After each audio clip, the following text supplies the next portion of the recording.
السلام علیکم ورحمۃ اللہ وبرکاتہ۔ الحمد للہ رب العالمین والعاقبۃ للمتقین والصلاة والسلام علی سید الانبیاء والمرسلین وعلی آلہ وصحبہ وعلماء امتہ وشہداء محبتہ وأولیاء ملتہ وأتباع شریعتہ وعلینا معهم اجمعین، اما بعد فاعوذ باللہ من الشیطان الرجیم، بسم اللہ الرحمن الرحیم۔ انا اعطیناک الکوثر فصل لربک وانحر ان شانئک هو الابتر۔ صدق اللہ مولانا العظیم وبلغنا رسولہ النبی الامین المکین الکریم ونحن علی ذلک لمن الشاہدین والشاکرین والحمد للہ رب العالمین۔ آئیے سب سے پہلے ہم اور آپ دونوں مل کر احترام و عقیدت، خلوص و محبت اور حضوری قلب کے ساتھ آقائے دو جہاں جناب محمد مصطفیٰ احمد مجتبیٰ صلی اللہ تعالی علیہ وسلم کی بارگاہ میں ہدیہ درود پاک پیش کریں۔ پڑھیں بآواز بلند، اللہم صلی علی سیدنا و مولانا محمد معدن الجود والکرم منبع العلم والحلم والحکم وعلی آلہ الکرام وبارک وسلم۔ عزیزان گرامی، اللہ رب العزت کے فضل و کرم سے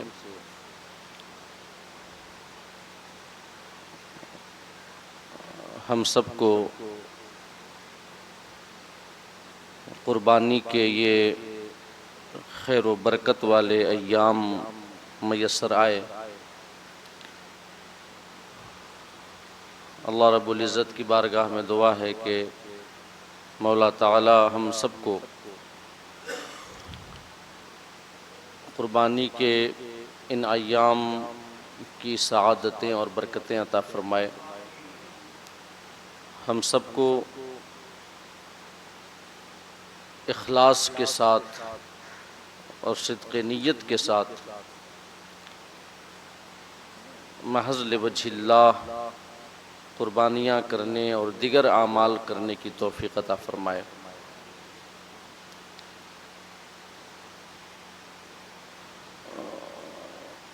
میں آپ سب کو سب سے پہلے عید اضحیٰ کی مبارکباد پیش کرتا ہوں۔ یہ عید اضحیٰ آپ سب کی زندگی میں خوشیاں لائے، بہار لائے، اور اللہ رب العزت اس عید کے صدقے تکالیف، مصائب اور پریشانیوں سے محفوظ فرمائے۔ پچھلی نشست میں نے قربانی کے فلسفہ کے حوالے سے کچھ ایک باتیں آپ کے سامنے عرض کی تھیں، اور آج چونکہ قربانی کا دوسرا دن ہے اور ہمارے پاس آدھا گھنٹہ وقت بچا ہوا ہے، لوگوں کی حاضری بھی عام محفلوں کی بنسبت کم ہے، لہٰذا آج میں چاہتا ہوں کہ کچھ ایک باتیں انہی ایام قربانی کے حوالے سے اور ان کے متعلقات کے حوالے سے آپ کے سامنے مختصراً عرض کروں، اور پھر انشاءاللہ اگلی نشست سے سورہ کہف کی تفسیر کا جو تسلسل ہے اسی تسلسل کے مطابق انشاءاللہ بیان کیا جائے گا۔ تو سب سے پہلی بات تو یہ ہے کہ میں نے قرآن مجید کے تیسرے پارے کی تیسویں پارے کی ایک بڑی مشہور سورت آپ کے سامنے تلاوت کی ہے، سورہ کوثر۔ اور وہ سورت 3 آیات کی ہے، چھوٹی سی سورت ہے، تقریباً سب کو یاد ہے۔ اللہ پاک نے اپنے حبیب سے خطاب کرتے ہوئے ارشاد فرمایا، اِنَّا أَعْطَيْنَاكَ الْكَوْثَرَ، محبوب ہم نے تمہیں خیر کثیر عطا فرمایا ہے، یعنی کہ بے شمار خوبیاں، بے شمار انعامات و احسانات، بے شمار بھلائیاں اور بے شمار نعمتیں محبوب ہم نے تمہیں عطا فرمائی ہیں۔ یا ایسے بھی کہہ سکتے ہیں کہ محبوب ہم نے تمہیں ہر خیر میں سے حصہ وافر عطا فرمایا ہے۔ اِنَّا أَعْطَيْنَاكَ الْكَوْثَرَ، ہم نے تمہیں ہر خیر میں سے حصہ وافر عطا فرمایا ہے۔ اس کے بعد اللہ پاک نے فرمایا فَصَلِّ لِرَبِّكَ وَانْحَرْ، لہٰذا تم اپنے رب کے لیے نماز پڑھو اور قربانی کرو۔ اِنَّ شَانِئَكَ هُوَ الْأَبْتَرُ، جو آپ کا دشمن ہے یقیناً وہ ہر قسم کی برکت سے اور ہر قسم کے خیر سے، ہر قسم کی بھلائی سے محروم ہے۔ اس سورت کی شان نزول کے حوالے سے روایتوں میں آتا ہے کہ جب آقائے دو جہاں جناب محمد مصطفیٰ احمد مجتبیٰ صلی اللہ تعالیٰ علیہ وسلم کے صاحبزادے کا انتقال ہوا تو آپ کے مخالفین نے چیمی گوئیاں کرنا شروع کر دیں اور باتیں بنانا شروع کر دیں، اور وہ کہنے لگے کہ ان کی نسل ختم ہو گئی، اور اللہ رب العزت ان سے راضی نہیں ہے، ورنہ ان کے صاحبزادے کا انتقال کیوں ہوتا۔ آپ کے دشمن قسم قسم کی باتیں، جو اعدائے دین تھے، جو مخالفین تھے، جو آپ کے اور مسلمانوں کے دشمن تھے، وہ قسم قسم کی باتیں کرنے لگ گئے کہ محمد صلی اللہ علیہ وسلم کا جو رب ہے وہ ان سے روٹھا ہوا ہے، ناراض ہے، اور ان کی نسل جو ہے آگے کیسے بڑھے گی، قسم قسم کی باتیں کرنے لگ گئے۔ تو اللہ رب العزت نے اپنے محبوب کو تسلی دی اور فرمایا محبوب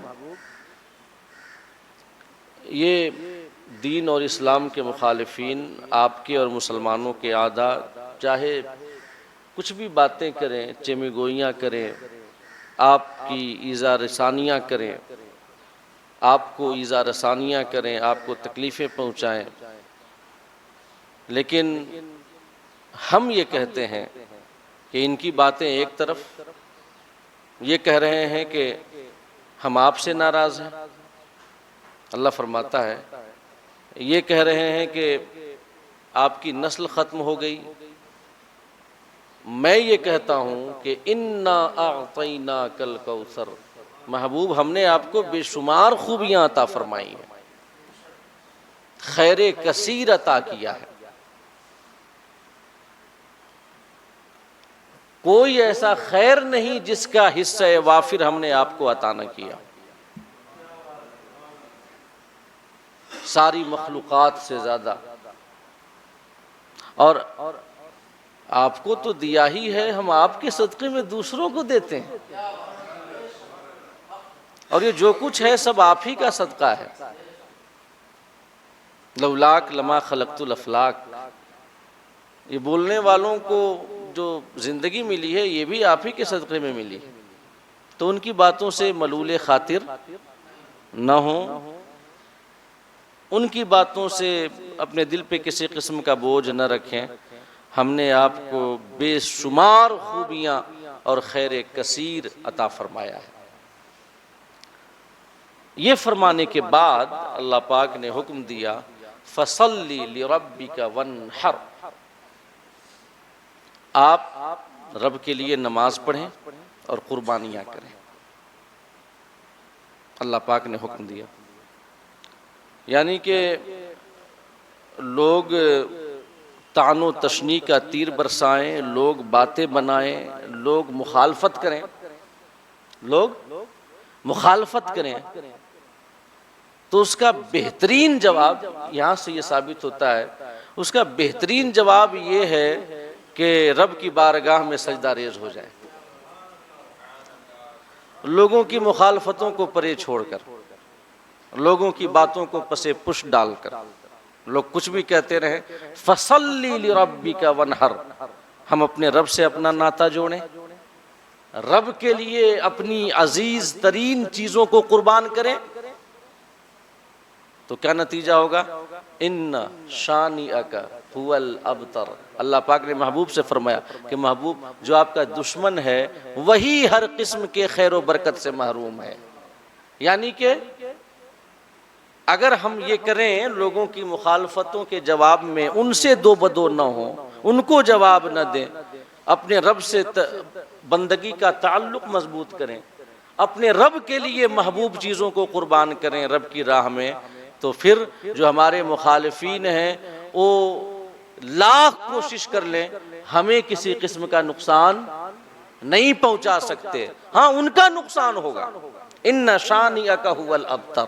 آپ کا دشمن جو ہے وہ خیر و برکت سے محروم ہے، ان کا نقصان ہوگا، ہمارا نقصان نہیں ہوگا. تو اللہ پاک نے فرمایا کہ آپ ان کی باتوں کی جانب توجہ نہ کریں، آپ رب کے لیے نمازیں پڑھیں، قربانیاں کریں، اور ان مخالفین کو چھوڑ دیں جو کہتے ہیں آپ کو کہ آپ بھلائی سے محروم ہیں تو وہ بھلائی سے محروم ہیں، جو کہتے ہیں کہ آپ سے رب کی جو ہماری رحمت ہے وہ دور ہے.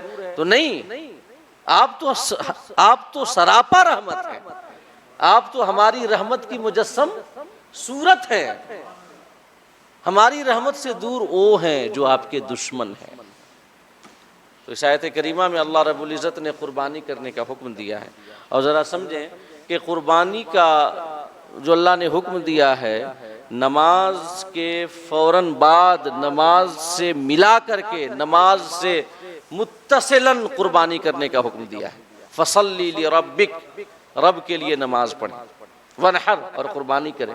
تو اس سے آپ قربانی کی فضیلت اور اس کی عظمت کو سمجھ سکتے ہیں کہ نماز جیسی عبادت سے ملا کر کے اسے اللہ پاک نے بیان کیا. اور دوسری بات یہ سمجھ میں آتی ہے کہ اللہ رب العزت نے اگر ہمیں عطا کیا ہے اپنی نعمتیں، نوازا ہے ہمیں، تو اس کا جو اثر ہمارے اوپر ظاہر ہونا چاہیے وہ تکبر کی شکل میں نہیں ظاہر ہونا چاہیے، گھمنڈ کی شکل میں، فخر و غرور کی شکل میں اس کا ثمرہ ظاہر نہیں ہونا چاہیے. اگر اللہ نے ہمیں نوازا ہے تو ہم یہ نہیں کہ جو معاشرے کے کمزور افراد ہیں اور محتاج اور مساکین ہیں ان کو ہم اپنے سامنے کچھ نہ سمجھیں، اترانے لگ جائیں، اپنی دولت پہ فخر و غرور کرنے لگ جائے. اور دولت کیا، کسی قسم کی بھی نعمت ہو، اللہ نے اگر علم سے نوازا ہے تو ایسا نہیں ہے کہ عوام کو جو کہ علماء نہیں ہیں ان کو کمتر سمجھنے لگ جائیں. اللہ پاک نے نمازیں پڑھنے کی توفیق دی ہے، عبادتیں کرنے کی توفیق دی ہے، تو یہ نہیں کہ جو دین سے دور ہیں ان کو حقیر و کمتر سمجھنے لگ جائیں، بلکہ اللہ کے انعامات کا ثمرہ، وہ چاہے انعامات جس شکل میں ہوں، مال و دولت کی شکل میں ہوں، تقوی پرہیزگاری کی شکل میں ہوں، علم و ادب کی شکل میں ہوں، اللہ کے انعام کا ثمرہ ہمارے احوال سے یوں ظاہر ہونا چاہیے کہ ہماری پیشانیوں میں جو سجدوں کی للک ہے، تڑپ ہے، وہ بڑھ جائے، رب کی بارگاہ میں ہم سجدہ ریز رہیں، رب کا شکر ادا کریں کہ اللہ تو نے ہمیں نوازا ہے تب ہمیں یہ ملا ہے، ورنہ ہم کیا، ہماری اوقات کیا۔ تو ایک بات یہ سمجھ میں آتی ہے، اِنَّا أَعْطَيْنَاكَ الْكَوْثَرَ، محبوب ہم نے تمہیں بے شمار خوبیاں عطا فرمائیں، تو فَصَلِّ لِرَبِّكَ، اپنے رب کے لیے نماز پڑھیے، وَانْحَرْ، اور قربانیاں کیجئے۔ تو نعمتوں کا ثمرہ نماز کی شکل میں اور قربانی کی شکل میں، اور اگر ہم نعمتوں پر شکر ادا کریں ایسے، یعنی نمازیں پڑھیں، سجدوں کی کثرت کریں، اپنی محبوب چیزوں کو قربان کریں، حالانکہ ونہر میں نہر باضابطہ جو ہے جانور کی قربانی ہی کے حوالے سے ہے، یہ ورنہ میں ایک عام اس کا مفہوم بتا رہا ہوں کہ جو محبوب چیزیں ہیں ہماری، ہم ان کو قربان کریں، میں ایک عام مفہوم بتا رہا ہوں، یہ ورنہ یہ اسپیسیفک جو ہے جانوروں کی قربانی کا یہاں پر بیان ہے۔ تو اگر ہم ایسا کرتے ہیں تو ایک تو یہ کہ ہماری نعمتیں باقی رہیں گی، جو اللہ نے ہمیں نوازا ہے وہ تمام چیزیں باقی رہیں گی، اور دوسری بات یہ کہ جو ہمارے مخالفین ہیں ہمارا کچھ نہیں بگاڑ پائیں گے۔ تو قربانی کرنا در حقیقت اللہ کے انعامات کا شکر بھی ادا کرنا ہے، اور جب اللہ نے نوازا ہے تو شکر کریں تو بہتر سے بہتر طریقے سے کریں۔ لن تنالوا البر حتى تنفقوا مما تحبون، تم اس وقت تک نیکی کا اعلیٰ درجہ نہیں پا سکتے جب تک اپنی محبوب چیز کو اللہ رب العزت کی راہ میں خرچ نہ کرو۔ سورہ آل عمران کی آیت ہے، چوتھے پارے کا آغاز اسی سے ہو رہا ہے، محبوب چیزیں۔ تو اسے سمجھ میں آتا ہے کہ اگر ہم قربانیاں بھی کریں، اللہ نے نوازا ہے تو اس کے لیے اپنی وسعت اور طاقت بھر قربانیاں کریں، اللہ نے جیسے نوازا ہے ویسے۔ یہ قیمتی سے قیمتی جانور خریدیں، بہترین اعلیٰ سے اعلیٰ نسل کا جانور خریدیں، اور ایک حدیث میں آیا ہے کہ قربانی سب سے افضل وہ ہے جو کہ قیمت کے اعتبار سے اعلیٰ ہو اور گوشت کے اعتبار سے عمدہ ہو، وہ قربانی سب سے افضل ہے، جس کی قیمت زیادہ ہو اور جس کا گوشت بھی عمدہ ہو۔ تو اللہ نے نوازا ہے تو اس کے نوازنے کے اعتبار سے ہی ہم اس کی راہ میں قربانیاں کریں، مطلب ایسا نہیں ہے کہ بس ایک واجب ہے ادا کر دیا، نہیں، اگر ہمیں قربانی کا صحیح فائدہ حاصل کرنا ہے تو اس کے لیے ضروری ہے کہ ہم اللہ کے انعامات کے مطابق جتنا نوازا ہے اتنی حیثیت کے مطابق ہم قربانی کریں، اس سے ہمارا دینی دنیاوی فائدہ بھی ہوگا، خساروں سے بچیں گے، نقصانات سے بچیں گے، اللہ رب العزت اپنے انعامات کو اور بڑھائے گا، اور ساتھ ہی ساتھ مخالفین کی مخالفت ہمارا کوئی نقصان نہیں کرے گی۔ یہ پہلی بات۔ اور دوسری بات جو میں آپ کے سامنے عرض کرنا چاہتا ہوں وہ یہ ہے کہ آپ سب جانتے ہیں کہ قربانی کے گوشت کے حوالے سے یہ مذہب اسلام میں بیان کیا گیا ہے کہ اس کے 3 حصے کرنے چاہیے۔ کتنے حصے؟ ایک حصہ رشتہ داروں کے لیے، ایک غرباء اور مساکین کے لیے، اور ایک اپنے گھر والوں کے لیے۔ کسی کے اہل و عیال زیادہ ہوں تو وہ چاہے تو پورا گوشت بھی اپنے گھر والوں کے لیے رکھ سکتا ہے، اجازت ہے۔ اور اسی پر ایک بات یہ بھی ہے جو مسئلہ ضروری ہے کہ عام طور سے لوگ ایسا سمجھتے ہیں کہ اگر میت کے نام سے قربانیاں کریں تو پورے گوشت کو صدقہ کر دینا اور غریبوں اور مسکینوں کو دے دینا ضروری ہے، عام طور سے لوگوں کے ذہن میں یہ ہے۔ تو اس کا مسئلہ سمجھ لیں کہ اگر مرحوم نے کہا ہو کہ ہمارے نام سے قربانی کر دینا، مطلب وصیت کر کے گیا ہو، کہہ کے گیا ہو، اور پھر اس کے نام سے قربانی کیجئے گا، تو اس وقت تو سارا گوشت غریبوں اور یہ مسکینوں کو دے دینا ہوگا، خود اس سے نہیں کھا سکتے۔ لیکن اگر ایسے ہی کریں، وہ کہہ کر کے نہیں گیا ہے مرحوم، اگر اپنی جانب سے کر رہے ہیں اصال ثواب کے لیے، اور بہتر ہے، کرنا بھی چاہیے، بہتر ہے۔ اگر اپنی جانب سے کر رہے ہیں تو پھر اس کا بھی وہی حکم ہے جو عام قربانی کے گوشت کا ہے، کہ آپ اس کا چاہیں تو 3 حصہ کر لیں، چاہے تو اگر اہل و عیال زیادہ ہوں تو سب رکھ لیں، یہ اجازت اسلام کی جانب سے ہے۔ اور لیکن ایک بات ضرور ہے کہ پہلے اپنے نام سے قربانی کرنا ضروری ہے، پہلے جس کے اوپر واجب ہے۔ دیکھیے مرحوم کے نام سے قربانی کرنا واجب نہیں ہے، یا کسی بزرگ یا ولی کے نام سے قربانی کرنا واجب نہیں ہے۔ مطلب کہ اس انفارمیشن کے زمانے میں بھی لوگ اس قسم کی باتیں پوچھ رہے ہیں کہ ہم پہلی قربانی کر رہے ہیں تو ہم چاہتے ہیں کہ اللہ کے رسول صلی اللہ علیہ وسلم کے نام سے قربان کر دیں۔ تو کہا کہ نہیں، ایسا نہیں ہے، پہلے خود کے اپنے نام سے قربانی کرنا ضروری ہے، اس کے بعد اللہ نے نوازا ہے، اگر اللہ نے نوازا ہے تو آقا کے نام سے قربانی کریں تو یہ تو بڑی سعادت کی بات ہے نا۔ آقا کریم ہر سال 2 قربانیاں کیا کرتے تھے، 2 جانوروں کی، ایک اپنی جانب سے اور ایک پوری امت کی جانب سے، اور یہ ان کا خاصہ ہے کہ ایک جانور پوری امت کے لیے کافی ہوتا تھا۔ آقا کریم کہا کرتے تھے جب دعا مانگا کرتے تھے کہ مولا یہ میری امت کے ان لوگوں کی جانب سے قربانی قبول فرما کہ جن کو استطاعت نہیں ہے، اور جو قربانی نہیں کر رہے ہیں ان کی جانب سے یہ قربانی تو قبول فرما۔ اگر ہم ایک جانور کریں گے چھوٹا تو صرف ایک ہی کے نام سے کر سکتے ہیں نا۔ ہمارے آقا کی شان کیا ہے، وہ ایک جانور کر رہے ہیں اور امت میں کتنے لاکھوں لوگ ہوں گے جو استطاعت کی وجہ سے قربانیاں نہ کرتے ہوں گے، لیکن وہ سب کے لیے کافی ہے۔ آقا کی شان اللہ رب العزت نے کیا عطا فرمائی ہے ہمارے آقا کو۔ تو اگر اللہ نے نوازا ہے تو عطا کریں، مطلب اگر آقا کے نام سے قربانی کریں تو بڑی سعادت کی بات ہے، بڑی سعادت کی بات ہے۔ اور یاد رکھیے کہ اگر آقا کے نام سے قربانی کرتے ہیں تو ایسا نہیں ہے نا کہ خالی ہم نے قربانی کر دی، ثواب ملا تو ملا ہی، ریٹرن بھی آتا ہے، ریٹرن بھی آتا ہے، دنیاوی مال و دولت میں برکت کی شکل میں، مصیبتوں کی دوری کی شکل میں، پریشانیوں کے ختم ہونے کی شکل میں ریٹرن بھی آتا ہے۔ اور آقا کریم کی شان تو بڑی ہے، اگر کوئی اپنے گھر والوں، اپنے ماں باپ جو انتقال کر گئے، دادا دادی اگر انتقال کر گئے، خاندان والے، مرحومین کے نام سے جہاں تک ہو سکے اگر قربانی کرے گا نا تو وہ بھی ریٹرن آئے گا۔ ان کے نام سے تو آپ قربانی کر ہی رہے ہیں، ان کو ثواب تو مل ہی رہا ہے۔ دیکھیں جب تک انسان اس دنیا میں رہتا ہے نا تب تک یہ ایک بدن کی رکاوٹ رہتی ہے، اس دنیا سے جانے کے بعد بدن کی رکاوٹ ختم ہو جاتی ہے تو روح کی طاقت بڑھ جاتی ہے۔ روح کی طاقت اگر ہم ان کو یاد کرتے ہیں تو ان کو تو یاد کرتے ہی ہیں، ان کو فائدہ پہنچاتے ہی ہیں، بدلے میں وہ ہم کو بھی فائدہ پہنچاتے ہیں، بدلے میں ہم کو بھی وہ فائدہ پہنچاتے ہیں۔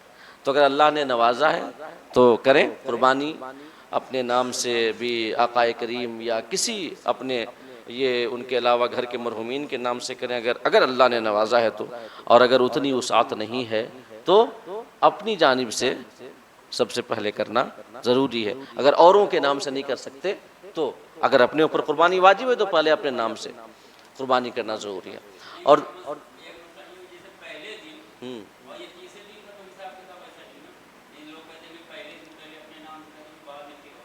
نہیں ایسا نہیں ہے، ہاں ایسا نہیں ہے، اگر آپ کو کئی قربانیاں کرنی ہیں، ایک اپنے نام سے بھی اور کچھ دوسرے مرحومین کے نام سے بھی قربانیاں کرنی ہیں تو آپ چاہیں تو پہلے دن مرحومین کے نام سے کر لیں، دوسرے تیسرے دن اپنے نام سے کریں، اگر آپ چاہیں تو پہلے دن اپنے نام سے کر لیں، دوسرے تیسرے دن مرحومین کے نام سے کریں، دونوں صورتیں ہیں۔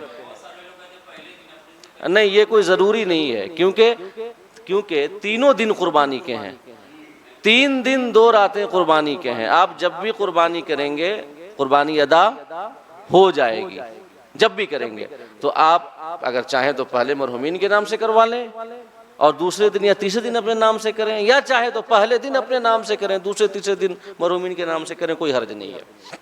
اور ایک اور مسئلہ جو ضروری ہے وہ یہ ہے کہ گھر میں کئی لوگوں پر قربانی واجب ہے، کئی لوگوں پر، جیسے کہ باپ کے اوپر بھی ہے، ماں کے اوپر بھی ہے، اور کئی بھائیوں کے اوپر بھی ہے۔ تو لوگ سمجھتے ہیں کہ بس ایک بکرا خرید لیا اور ایک اپنے نام سے قربانی کر لی، سب کی جانب سے قربانی ادا ہو گئی۔ ایسا نہیں ہے۔ قربانی مرد و عورت، یعنی کہ ہر اس مرد و عورت پر واجب ہے جو صاحب نصاب ہے، اور صاحب نصاب یعنی 7.5 تولہ سونا یا 52.5 تولہ چاندی کی قیمت ہے، یا اتنی قیمت کا اس کے پاس کوئی اور سامان ہے، کوئی اور، جیسے کوئی پلاٹ وغیرہ ہے، کوئی زمین وغیرہ ہے کہ جس کی قیمت ہے، یا ضرورت سے زیادہ کوئی بھی ایسی چیز ہے جس کی قیمت 52.5 تولہ چاندی کے برابر آج ہے۔ یہ 7.5 تولہ سونا تو بہت زیادہ ہو جاتا ہے، 52.5 تولہ چاندی کے برابر، کیونکہ 46-47 ہزار لگ بھگ ہوتے ہیں۔ اگر اتنا ہے تو اس کے اوپر قربانی واجب ہے۔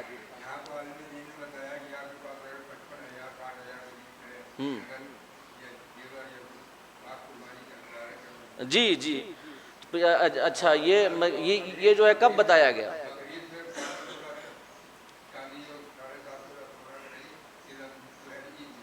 وہی میں بتا رہا ہوں کہ اگر کسی کے پاس 52.5 تولہ چاندی یا اس کی قیمت کے برابر کوئی سامان ہے یا پیسہ ہے، اب 52.5 تولہ چاندی کی قیمت چاہے 47-48 ہزار ہو، چاہے 55-60 ہزار ہو، وہ ایک بھاؤ تاؤ کا مسئلہ ہے کہ مارکیٹ میں کیا چل رہا ہے۔ اگر اس کی قیمت کے برابر آپ کے پاس پیسہ ہے، یا اگر آپ کے پاس کوئی اور ایسا سامان ہے جو ضرورت سے زیادہ ہے، تو قربانی واجب ہے۔ یا عورتوں کے پاس بھی اگر زیورات ہیں، جیسے کچھ سونا ہے، کچھ چاندی ہے، کچھ پیسہ ہے، اگر کل ملا کر کے 52.5 تولہ چاندی قیمت کے برابر ہے تو اس کے اوپر قربانی واجب ہے۔ اور یاد رکھیے گا، یہ زکوٰۃ کی طرح مسئلہ نہیں ہے کہ زکوٰۃ میں سال گزرنا ضروری ہے، یا زکوٰۃ میں یہ ہے کہ اگر آپ نے رکھنے کی نیت سے زمینیں خریدی ہیں تو زمین پہ زکوٰۃ واجب نہیں ہے۔ اگر آپ نے رکھنے کی نیت سے زمین خریدی ہے، پلاٹس یا فلیٹس آپ نے کئی خریدے ہیں، یا آپ کے 2 مکان ہیں، ایک مکان کرائے پہ اٹھا کے رکھا ہوا ہے، تو اس مکان کی قیمت پر، جو اس مکان آپ کو بیچنے کا ارادہ نہیں ہے، تو اس کی قیمت پر زکوٰۃ واجب نہیں ہے۔ ہاں، جو کرایہ ہے اس پر زکوٰۃ واجب ہے۔ تو یہ زکوٰۃ کا ایک الگ مسئلہ ہے، اور قربانی کا یہ الگ مسئلہ ہے۔ سال گزرنا شرط نہیں ہے، اور اگر 52.5 تولہ چاندی کی قیمت کے برابر اگر کچھ بھی ہے، زمین ہے یا کوئی اور مکان ہے یا کچھ بھی ہے جس کی قیمت آج کے ریٹ کے حساب سے 52.5 تولہ چاندی کے برابر ہے، تو اس کے اوپر قربانی واجب ہے، چاہے مرد ہو چاہے عورت ہو۔ تو اگر گھر میں ایسے کئی لوگ ہیں تو سب پر قربانی کرنا ضروری ہے۔ ایسا نہیں سمجھنا چاہیے کہ ہم نے اپنے نام سے کر لیا اور سب کی جانب سے قربانی ہو گئی، بلکہ سب کے نام سے قربانی۔ ہاں، اب اختیار ہے، چاہیں تو سب کے نام سے اب بکرا کرا دیں، یا سب کے یہ کچھ کے نام سے بکرا کرائیں، کچھ کے نام سے حصہ لے لیں، یہ ایک الگ مسئلہ ہے، اختیار ہے، لیکن سب کے نام سے کرنا واجب ہے۔ نابالغ کے، ہاں، نابالغ کے اوپر قربانی واجب نہیں ہے۔ جی سن لیجیے، تو اس کا مسئلہ یہ ہے کہ نابالغ کے اوپر قربانی واجب نہیں ہے، لیکن اگر یہ مطلب اس کے پاس اگر ہے، جیسے اس کے والد کا انتقال ہوا اور وراثت میں اس کو ملا تو اس کے پاس ہے، لیکن اگر نابالغ ہے تو اس کے اوپر قربانی واجب نہیں ہے۔ لیکن اگر چاہے گارجین، یا مطلب باپ اگر چاہے، مان لیں کہ اگر اپنے نابالغ بچوں کی جانب سے قربانی کریں تو کر سکتا ہے، ثواب ملے گا، لیکن واجب نہیں ہے۔ لیکن ایک اور بات یہاں پہ یاد رکھنے کی ضرورت ہے کہ مان لیجئے کہ کیا کہتے ہیں کہ گھر میں کئی لوگوں کے اوپر قربانی واجب ہے، تو ایک قربانی کر کے، اور کچھ لوگ سوچے کہ دوسرے لوگوں سے قربانی بچانی ہے تو اپنے بچے کو دے دو، کہ ہم نے بچے کو دے دیا ہے، ہم نے بچوں کو دے دیا، اس کا مالک بچہ ہے۔ تو اللہ نیتوں کا حال جانتا ہے، اللہ نیتوں کا حال جانتا ہے کہ کس نیت سے یہ کر رہے ہیں۔ اور ایک بات یاد رکھیے، اگر جو پیسہ ہم نے نابالغ اپنے بچے کو دے دیا تو جب تک وہ بالغ نہ ہو جائے اس پیسے کو ہم استعمال بھی نہیں کر سکتے ہیں، کیونکہ وہ ہبہ نہیں کر سکتا، وہ دے بھی نہیں سکتا، کیونکہ وہ نابالغ ہے، اس کا دینا بھی جائز نہیں ہے، جو اس کا مال ہے اسی کا رہے گا، تو پھنس جائیں گے۔ تو اللہ نیتوں کا حال جانتا ہے۔ مثال کے طور پہ جیسے رمضان میں کئی لوگوں کا ایسا فون آتا ہے کہ مطلب زیور تو ہے بہت سا ہے، لیکن بیٹی کے لیے ہے، بیٹیا کہ ہم نے دے دیا ہے اس کو، اور وہ نابالغ ہے، تو کیا زکوٰۃ دینی ہے؟ ہم نے کہا دینی ہے زکوٰۃ۔ اس لیے کہ اللہ ہم جان رہے ہیں آج کل کے حالات کیسے ہیں نا، لہٰذا وہ اگر اپنی کوئی ضرورت پڑ جائے تو فوراً نکل آئے گا. ہاں، اور لیکن زکوٰۃ اور قربانی کی بات آتی ہے تو وہاں پہ یہ ہو جاتا ہے کہ نہیں، ہم نے بٹیا کو دے دیا ہے، بچے کو دے دیا ہے، اپنی ضرورت پر فوراً ہو جائے گا. تو دینی ہے، قربانی بھی دینی ہے، زکوٰۃ بھی دینی ہے. اس لیے کہ یہ ہیلا غلط ہے. اللہ نیتوں کا حال جانتا ہے. اور تو میں عرض کر رہا تھا کہ سب کے نام سے قربانی کرنا ضروری ہے. اور بات میں بیان کر رہا تھا قربانی کے گوشت کے حوالے سے کہ 3 حصہ کریں، چاہے تو ایک حصہ آپ مساکین کو دیں، ایک حصہ رشتہ داروں کو، ایک حصہ خود، یا سب اگر ضرورت ہو، گھر میں اہل و عیال زیادہ ہیں تو سب خود میں بھی رکھ سکتے ہیں. یہ اسلام نے بیان کیا ہے. لیکن ایک فضیلت کے حوالے سے ایک حدیث میں بیان کرتا ہوں، ذرا سنیے گا. صحیح بخاری کی حدیث ہے. حضرت سلمہ بن اکوع رضی اللہ تعالی عنہ بیان کرتے ہیں کہ آقا کریم صلی اللہ علیہ وسلم نے ارشاد فرمایا کہ من ضحى منکم فلا یصبحن بعد ثالثۃ وفی بیتہ منہ شیء، کہ تم میں کا جو کوئی شخص قربانی کرے تو تیسرے دن کے بعد اس کے گھر میں کچھ بچا نہیں رہنا چاہیے. بخاری کی حدیث ہے. آقا نے فرمایا کہ تم میں سے جو قربانی کرے تو تیسرے دن کے بعد اس کے گھر میں کچھ باقی نہیں رہنا چاہیے. فلما کان العام المقبل، جب آئندہ سال آیا، جیسے ایک سال تو آقا کریم نے حکم دے دیا یہ کہ 3 دن سے زیادہ نہ رکھو. جب آئندہ سال آیا تو صحابہ نے عرض کیا یا رسول اللہ نفعل کما فعلنا عام الماضی، کہ کیا ہم ویسے ہی کریں جیسے ہم نے گزشتہ سال کیا تھا کہ 3 دن سے زیادہ گوشت نہیں رکھا تھا. تو آقا نے فرمایا کلو واطعموا وادخروا، کھاؤ پیو بچا کے بھی رکھو. کیوں؟ آگے سنیے گا. فإن ذلك العام كان بالناس جهد فأردت أن تعينوا فيها، میں نے جو پچھلے سال یہ کہا تھا کہ کوئی بھی 3 دن سے زیادہ اپنے گھر میں گوشت نہ رکھے، اس کی وجہ یہ تھی کہ فإن ذلك العام، کیونکہ پچھلے سال كان بالناس جهد، لوگ تنگ دستی کا شکار تھے، لوگ تنگ دستی کا شکار تھے، لوگ قربانیاں نہیں کر رہے تھے، لوگوں کو استطاعت نہیں تھی. تو میں نے چاہا کہ تم یہ لوگوں کی مدد کرو، لوگوں کی اعانت کرو، خود بھی کھاؤ، بھائیوں کو بھی کھلاؤ، بھائیوں کو بھی کھلاؤ. اسی وجہ سے میں نے حکم دیا کہ 3 دن سے زیادہ نہیں رکھنا ہے. لیکن ابھی سال جو ہے ایسا نہیں ہے، یہ تنگ دستی کم ہے، لوگ اکثر قربانیاں کر رہے ہیں، تو کھاؤ پیو وادخروا، اور بچا کر بھی رکھ سکتے ہو. تو اس حدیث سے یہ تو ثابت ہوتا ہے کہ جائز تو ہے. ہم نے بتایا نا کہ اگر چاہے تو کل گوشت بھی اپنے گھر کے لیے رکھ سکتا ہے. لیکن یہ بات بھی اس حدیث سے ہی پتہ چلتی ہے کہ اگر غربا زیادہ ہیں، مساکین زیادہ ہیں، لوگ زیادہ تنگ دست ہیں، قربانیاں نہیں کر رہے ہیں، تو ایسا نہیں ہونا چاہیے کہ کسی کے گھر میں قربانی کے دن بھی گوشت نہیں جو ہے بن پایا اور اپنا فریزر پورا اٹا پڑا ہے گوشت، اور فریزر کیا پوری فریج جو ہے وہ جو ہے اٹی پڑی ہے گوشت. ایسا نہیں ہونا چاہیے. اگر آس پڑوس کے یا رشتہ دار لوگ ایسے ہیں جو غربت کی وجہ سے، محتاجی کی وجہ سے، استطاعت نہ ہونے کی وجہ سے اگر قربانیاں نہیں کر رہے ہیں، تو آقا کے اس فرمان کے مطابق ضروری ہے، مطلب، اور یہ ضرورت جو ہم نے کہا ضروری ہے فضیلت والی، وہ والی نہیں کہ اگر نہیں کیجیے گا تو گنہگار ہوئیے گا. ہاں، فضیلت والی، فضیلت کے اعتبار سے یہ ہے کہ ہم گوشت کو زیادہ سے زیادہ لوگوں میں تقسیم کریں، لوگوں کو پہنچائیں اور ان کی دعا لیں. یاد رکھیے گا گوشت کے لیے اس سے بہتر اس کا ذخیرہ نہیں ہے کہ ہم اسے لوگوں کو عطا کر دیں اور لوگوں کو دے دیں. یعنی گوشت کی حفاظت ایک مسئلہ ہوتی ہے آج کل گرمی کے موسم میں، کیونکہ امس کا معاملہ ہے، تو آج کل گوشت کی حفاظت ایک مسئلہ ہے کیسے رکھے، اور لائٹ بھی وغیرہ آج کل ماشاءاللہ ہوتی ہے جی. تو آج کل گوشت کی حفاظت کا سب سے بہتر طریقہ یہ ہے کہ ایک پنی میں لیں، 1-1 کلو کے شاپر بنائیں اور جا کر کے اپنے پڑوسیوں میں اور خاص کر غربا اور مساکین میں تقسیم کر دیں. یہ حفاظت کا سب سے بہترین طریقہ ہے. قیامت تک محفوظ رہے گا، یاد رکھیے گا، قیامت تک محفوظ رہے گا وہ گوشت. اور اس روز جو ثواب ملے گا نا، تو آپ کو پتہ چلے گا کاش ہم نے یہی کام زیادہ کیا ہوتا.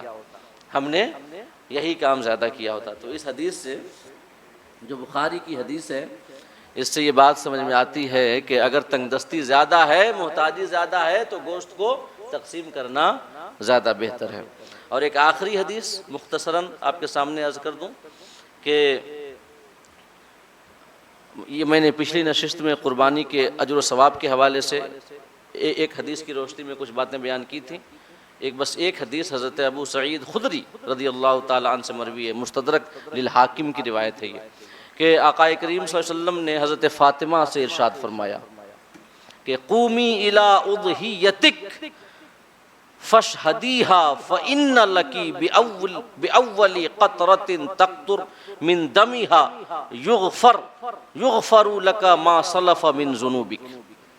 آقا کریم نے حضرت فاطمہ سے فرمایا کہ فاطمہ آؤ اور اپنی قربانی کے پاس کھڑی ہو جاؤ، جب قربانی ہو رہی ہے تو کھڑی ہو جاؤ اور حاضر رہو قربانی کے وقت۔ جب حضرت فاطمہ کے نام سے قربانی دی جا رہی تھی تو کہا کہ حاضر رہو اور کھڑی رہو، کیونکہ قربانی کے جانور کا پہلا قطرہ گرتے ہی اللہ رب العزت تمام پچھلے گناہوں کی مغفرت فرما دیتا ہے، جتنے پچھلے گناہ ہیں سب کی مغفرت فرما دیتا ہے۔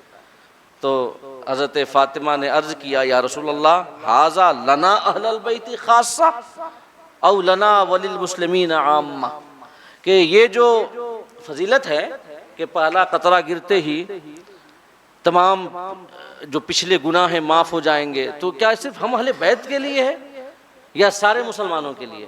آقا نے فرمایا بل لنا وللمسلمین عامہ، اللہ کی رحمت جو ہوتی ہے وہ کچھ لوگوں تک محدود تھوڑی ہوتی ہے، وہ تو سب کے لیے ہوتی ہے۔ آقا نے فرمایا کہ ہمارے لیے بھی ہے اور تمام مسلمانوں کے لیے بھی، کہ قربانی کا پہلا قطرہ گرے اس سے پہلے گرتے ہی اللہ پاک تمام گناہوں کی مغفرت فرما دیتا ہے۔ یہ قربانی کا بڑا اجر و ثواب ہے۔ لیکن یہ اجر و ثواب کن کے لیے ہے؟ ان کے لیے ہے جو اخلاص کے ساتھ قربانیاں کریں، ریاکاری نہ ہو، دکھاوا نہ ہو، یہ نہ ہو کہ ہمارا جانور بڑا ہے، مہنگا ہے، قیمتی ہے، یہ سب باتیں نہ ہو، سمعہ نہ ہو، دکھاوا نہ آئے، بلکہ محض اللہ کی رضا کا حصول مطلوب ہو۔ قربانی کر رہے ہیں صرف اور صرف اللہ رب العزت کو راضی کرنے کے لیے، اس کے حکم پر عمل کرنے کے لیے، کہ ہمارے رب نے حکم دیا ہے ہم قربان کر رہے ہیں۔ بظاہر عقل کچھ بھی کہے کہ خون بہانے میں کیا ہے نیکی، ذبح کرنے میں کیا ہے نیکی، لیکن یہ ایک بندگی کا رشتہ ہے، رب نے کہہ دیا ایسا کرنا ہے تو کرنا ہے، اور یہ اخلاص کے ساتھ ہم قربانیاں کریں تو یہ سارے اجر و ثواب کے انشاءاللہ ضرور حقدار ہوں گے۔ اور اگر ایک آخری بات سن لیں مختصراً، اگر کسی کی استطاعت نہ ہو، مان لیجئے اس کے اوپر قربانی واجب ہی نہیں ہے، ایک صحابی رسول آئے کہ یا رسول اللہ ہمارے پاس کچھ نہیں ہے، لیکن ایک بکری کا بچہ ہے 6 مہینے کا، لیکن کافی موٹا تازہ ہے، تو کیا ہم کر لیں؟ آقا نے فرمایا کہ نہیں، مت کرو، لیکن ہاں بال کٹا لو، ناخن کاٹ لو، بدن سے غیر ضروری بال کو دور کر لو، اللہ رب العزت تمہیں قربانی کا ثواب عطا فرمائے گا۔ تو اگر ہم یہ کریں کہ اگر کسی کے پاس استطاعت نہیں ہے تو اسے چاہیے کہ قربانی کے دنوں میں کم سے کم یہ کام ضرور کر لے، بال کٹا لے، مونچھیں کتروا لے، ناخن جو ہے بنا لے، غیر ضروری بالوں کو دور کر لے، تو امید ہے اور آقا کا فرمان ہے تو یقین ہے، آقا کا فرمان ہے تو یقین ہے کہ اللہ رب العزت ہمیں قربانی کا ثواب عطا کرے گا۔ اللہ رب العزت ہم سب کی نیکیوں کو قبول فرمائے، ہماری قربانیوں کو قبول فرمائے، اخلاص کے ساتھ قربانیاں کرنے کی توفیق عطا فرمائے، آمین۔ وآخر دعوانا ان الحمد للہ رب العالمین۔ بسم اللہ الرحمن الرحیم۔ ادب سے بیٹھ جائیں، میلاد مصطفیٰ پڑھ دوں۔ قد جاءکم من اللہ نور و کتاب مبین، تحقیق کہ تمہارے پاس رب کی جانب سے آیا ایک نور، ایک روشن کتاب۔ اس نور سے مراد ہم سب کے آقا کریم صلی اللہ تعالی علیہ وسلم کی ذات گرامی تھی۔ اس کتاب سے مراد قرآن مجید فرقان حمید تھا۔ جب رب نے چاہا کہ وہ جانا جائے اور پہچانا جائے تو اس نے اپنی معرفت مرحمت فرمانے کے لیے اس نے اپنے نور سے اپنے نبی کے نور کو پیدا فرمایا۔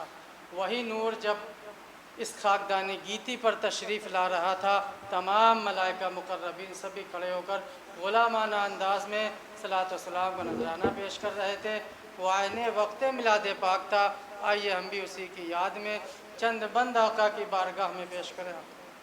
یا نبی سلام علیکہ، یا رسول سلام علیکہ، یا حبیب سلام علیکہ، صلوات اللہ علیکہ، جان کر کافی سہارا لے لیا یہ در تمہارا، خلق کے وارث خدا را لو سلام اب تو ہمارا، یا نبی سلام علیکہ، یا رسول سلام علیکہ، یا حبیب سلام علیکہ، صلوات اللہ۔ الصلاة والسلام علیکہ یا رسول اللہ، الصلاة والسلام علیکہ یا نبی اللہ، الصلاة والسلام علیکہ یا حبیب اللہ، وعلی آلک و اصحابک یا سیدنا و مولانا محمد رسول اللہ صلی اللہ تعالی علیہ وسلم۔ ربنا آتنا فی الدنیا حسنۃ وفی الآخرۃ حسنۃ وقنا عذاب النار۔ ربنا تقبل منا انك انت السميع العليم وتب علينا انك انت التواب الرحیم۔ مالکہ بندہ نوازہ شاہ کریمہ، درس قرآن کی اس محفل میں ایام نہر کی مبارک ساعتوں میں مولا ہم سب حاضر ہوئے، ہم سب کی حاضری کو اور اس محفل کو قبول فرما۔ ہم سب کو قرآن اور صاحب قرآن جناب محمد الرسول اللہ صلی اللہ تعالی علیہ وسلم کا صدقہ، وسیلہ، فیضان اور شفاعت عطا فرما۔ مولا ایام نہر کی سعادتوں اور برکات سے ہم سب کو مالا مال فرما، ہماری نیکیوں کو اور صالح اعمال کو قبول فرما۔ مولا ہمیں اخلاص اور صدق نیت کے ساتھ قربانیاں کرنے کی توفیق عطا فرما۔ الہ العالمین ہم سب کو اپنی رحمتوں اور برکتوں میں سے حصہ وافر عطا فرما۔ ہر قسم کی آفتوں، بلاؤں، مصیبتوں، وباؤں اور بیماریوں سے محفوظ اور مامون فرما۔ مولا اس دنیا میں جہاں کہیں بھی جتنے بھی مسلمان بستے ہوں، سب کی جان و مال، عزت و آبرو اور ایمان کی حفاظت فرما۔ بالخصوص جہاں کے مسلمان مظلوم ہیں مولا، ان کی جان و مال اور عزت و آبرو کی حفاظت فرما۔ الہ العالمین ہم سب کو ایک اور نیک بنا، ہمارے دلوں میں مومن بھائیوں کے لیے اخوت و محبت اور رحمت کے جذبات پیدا فرما۔ الہ العالمین ہم سب کو دونوں جہان کی سعادتیں اور بھلائیاں عطا فرما۔ نمازیں پڑھنے، اپنے رسول کی شریعت کے مطابق زندگی گزارنے کی توفیق عطا فرما۔ مولا ہم سب کو رزق حرام سے بچا، رزق حلال کھانے کمانے کی توفیق عطا فرما۔ ہم میں سے جن کے پاس رزق حلال کا کوئی ذریعہ نہ ہو مالک، ان کے لیے غیب سے ذریعہ کا انتظام فرما، اور جن کے پاس ذریعہ ہو مولا، ان کی نوکری، پیشہ، تجارت ہو، چاہے جس شکل میں ہو، اس میں دن دونی رات چوگنی ترقی عطا فرما۔ الہ العالمین یہاں پہ تمہارے جتنے بندے حاضر ہیں تو سب کے دلوں کے حال کو جانتا ہے مالک، سب کی جائز و نیک تمناؤں کی تکمیل فرما۔ اگر کوئی مقروض ہو مولا تو بار قرض سے سبکدوش فرما، اگر کوئی بیمار ہو تو شفاء کاملہ، صحت عاجلہ عطا فرما، اگر کسی کے گھر میں بن بیاہی اولاد ہو تو ان کے لیے مناسب رشتے کا انتظام فرما۔ بالخصوص مولا ہماری تنظیم کے سیکریٹری عالی جناب سید شاہد حسین حبیبی صاحب، جن کی طبیعت علیل رہ رہی ہے، انہیں شفاء کاملہ اور صحت عاجلہ عطا فرما۔ اور مولا اگر کسی کے دل میں کوئی بھی جائز خواہش ہو اور وہ اگر نہ کہہ سکا ہو تو مولا اس جائز خواہش کو مکمل فرما اور اس کی دعاؤں کو قبول فرما۔ مولا ہم سب کو صحت والی، سلامتی والی، نیکیوں سے محبت والی، گناہوں سے نفرت والی، تمہارے احکام کی اطاعت والی اور تمہارے رسول کی سنتوں کی اتباع والی اور کونین کی سعادت والی لمبی زندگی عطا فرما۔ وصلی اللہ تعالی علی خیر خلقہ محمد وآلہ وصحبہ اجمعین برحمتک یا ارحم